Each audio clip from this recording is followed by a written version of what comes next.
Thomas Hervé, suivi de très près par Charlotte Bouteloup, de retour de Cannes. On en parlera dans un instant. Thomas, c'est parfait, là, c'est week-end. Pour celles et ceux qui sont dans la capitale, vous proposez une visite assez sympa. Vous savez qu'on a un problème lorsqu'on est parent et on dit aux enfants on va aller au musée. Oh non, le musée, etc. Pas encore un musée.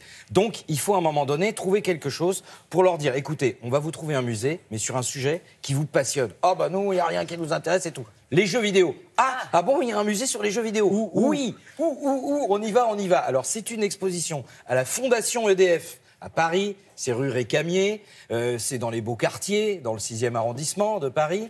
Et les gamins, ce qui est très intéressant, c'est qu'ils vont pouvoir...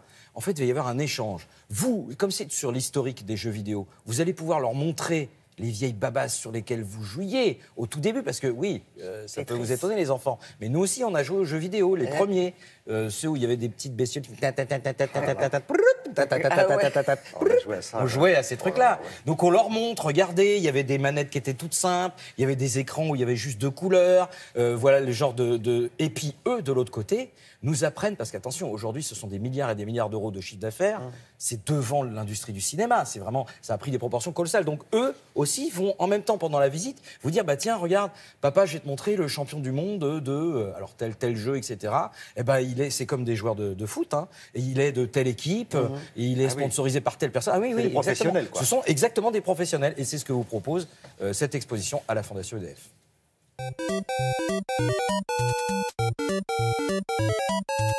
On démarre avec le premier jeu vidéo, un bon vieux morpion. On est en 1952, à la très célèbre université de Cambridge. Et alors donc, vous connaissez, hein, vous faites des croix ou des ronds. Le premier qui a ses croix ou ses ronds alignés, il a gagné. Sauf que là, l'ordinateur, il est très bête. Ça fait des pièces et des pièces entières pour calculer quoi? Alors vous mettez, regardez, une croix au milieu, sur le côté gauche, sur le côté droit. Quoi que vous fassiez, vous gagnez. Alors comment il s'appelle ce jeu? Ben, c'est simple. Rond, croix, rond, ça fait OXO, OXO. Voilà. Attention, les gars, sortent de Cambridge. Hein.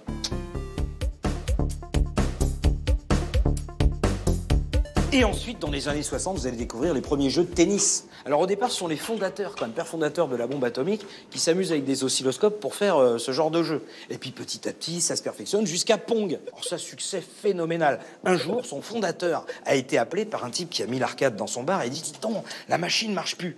Il vient, il se dit, mince, il y a un problème informatique. Pas du tout. En fait, c'était le monnayeur qui était trop rempli. Ben oui, il y avait eu trop de succès, voilà. C'est pas que ça marchait pas, c'est que ça marchait trop bien.